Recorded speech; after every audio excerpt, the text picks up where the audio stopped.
Just want to make a quick video of how to remove a stuck rotor. As you can see, I've been banging the crap out of it everywhere, even in the back, to try to get it to come off. Oh yeah, look at all those marks. Look at all those good old marks. Been hitting it on top. Nothing.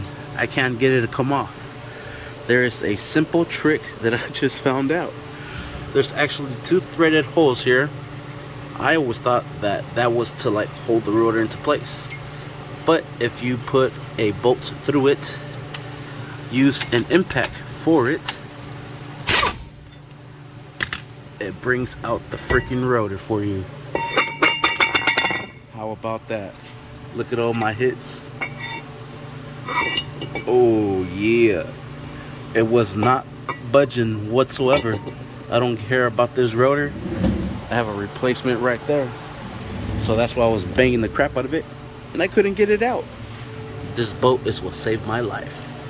Thanks for watching. Please like and subscribe.